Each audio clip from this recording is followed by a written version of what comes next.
9 skeleton ಸಿಕ್ಕಿದಾವ, 2 ಹೆಣ್ಣಿನೊಂದು ಏನು ಮಾತಾಡ್ತದೆ. ಇದರಲ್ಲಿ ಯಾರು ಸತ್ಯ ಯಾರು ಸುಳ್ಳು ಬೇರೆ. ಬಟ್ SIT ಮೇಲೆ ಇದ್ದಂಥ ಮೊದಲಿನ ಒಂದು ವಿಶ್ವಾಸ ಅಲ್ಲಿ ಲೋಕಲ್ದವ್ರಿಗೆ, ಅಲ್ಲಿ ಜನರಿಗೆ ಕಡಿಮೆ ಆಗ್ತಾಯಿದೆ ಅನ್ನುವಂಥದ್ದು ಮಾತು. ಇದನ್ನು ಗಮನಿಸಿದಾಗ ಅದರಲ್ಲೂ ವಕೀಲ ಜಗದೀಶ್ ಅವರು ಸ್ವಚ್ಛವಾಗಿ ಆರೋಪ ಮಾಡ್ತಾ ಇದ್ದಾರೆ, ಜೊತೆಗೆ ಮಟ್ಟಣ್ಣವರು ಆರೋಪ ಮಾಡ್ತಾ ಇದ್ದಾರೆ. ಸರಿಯಾದ ದಿಶೆಯಲ್ಲಿ ಹೋಗ್ತಾ ಇಲ್ಲ, ಯಾರದ್ದು ಪ್ರಭಾವಕ್ಕೊಳಗಾಗಿ SIT ಸರಿಯಾಗಿ ವರ್ಕ್ ಮಾಡ್ತಾ ಇಲ್ಲ ಅನ್ನೋದು ಆರೋಪಗಳು ಸ್ಟಾರ್ಟ್ ಆಗಿದ್ದಾವೆ. ಇದು ಎಷ್ಟು ಸತ್ಯ ಎಷ್ಟು ಸುಳ್ಳು ಬೇರೆ ಮತ್ತು. ಬಟ್ ಈಗ ನಮಗೆ ಹೇಳಿದಂಥ SIT ಇನ್ನೊಂದು ಮಾತು ಮುಂದುವರಿಸಿ ಹೇಳ್ತದೆ.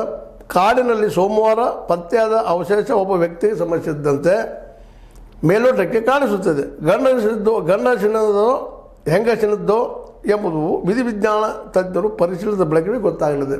ಅದು ಗಂಡಸಿಂದೋ ಹೆಂಗಸಿಂದೋ ನಂತರ ಗೊತ್ತಾಗೋದು ಅನ್ನೋದು ಇಷ್ಟು ಮಾತ್ರ ಈಗ ಕೊಡ್ತಾ ಇದ್ದಾರೆ.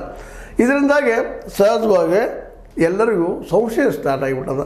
ಸಂಶಯ ಅಂದರೆ ಮೋಸ್ಟ್ಲಿ ಎಲ್ಲರೂ ತಲೆಯಲ್ಲಿ ಏನು ಸಿಗ್ತಾವ ಮಾಡ್ತಾವ ಅನ್ನೋಂಥ ಒಂದು ಮಾತುಗಳು ಇರ್ಬೋದು, ಆ ಭ್ರಮೆಗಳು ಅಂತ ನಾವು ತಿಳ್ಕೊಳ್ಬೇಕಾದ್ರೆ ಇವತ್ತು. ಆದ್ರೆ ಅಲ್ಲಿ ಲೋಕಲ್ ಎಲ್ಲ ಜನ ಮಾತಾಡ್ತಾ ಇರೋದು, ಅಲ್ಲಿಯ ಡಾಕ್ಯುಮೆಂಟ್ ಸುಟ್ಟು ಹಾಕಿದ್ದನ್ನು ನೋಡಿದ್ರೆ, ಇಷ್ಟು ದೊಡ್ಡ ಪ್ರಮಾಣದಲ್ಲಿ ಅನ್ಯಾಯ ನಡೆದು ನೋಡಿದ್ರೆ ನಮ್ಮ ಪೊಲೀಸರು ಯಾಕೋ ಏನೋ ಒಂದು ಸಣ್ಣ ಒಂದು ಕೊಲೆ ಆಗಿತ್ತು ಮತ್ತೇನೋ ಆಗಿತ್ತಂದ್ರೆ SP ಇನ್ನೂರು ಬಂದು ಕೂತ್ಕೊಂಡು ಪೊಲೀಸರೆಲ್ಲ ಎನ್ಕ್ವೈರಿ ಮಾಡ್ತಾ ಇರ್ತಾರೆ. ಇಂಥ ದೊಡ್ಡ ಆರೋಪ ಇದ್ದರೂ ಸಹಿತ ಇವತ್ತಿಗೆ ಆ ದಿನದಿಂದ ದಿನಕ್ಕೆ ಏನು ಡೆವಲಪ್ ಆಯಿತು ಅದ್ರ ಬಗ್ಗೆ ಸ್ಟೇಟ್ಮೆಂಟ್ಸ್ ಬರ್ತಾ ಇಲ್ಲ SITಯಿಂದ ಮತ್ತು ಅಲ್ಲಿ ಲೋಕಲ್ SP ಅವರಿಂದ ಅನ್ನೋದು ಒಂದಿಷ್ಟು ಅವರ ಮಾತುಗಳು. ಹೌದು, ಅದೊಂದು ಸತ್ಯದ. ಇವತ್ತಿಗೇನು ಡೆವಲಪ್ಮೆಂಟ್ ಆಯಿತು, ಎಲ್ಲೆಲ್ಲಿ ಏನಾಯಿತು ಅನ್ನೋದನ್ನು ಅದಕ್ಕೆ ಏನು ಬ್ರೀಫ್ ಕೊಡ್ತಾ ಇಲ್ಲ ಅಂತೇಳಿ ಜಗದೀಶ್ ಅಡ್ವೊಕೇಟ್ ಅವರು ಆರೋಪ ಮಾಡ್ತಾರೆ.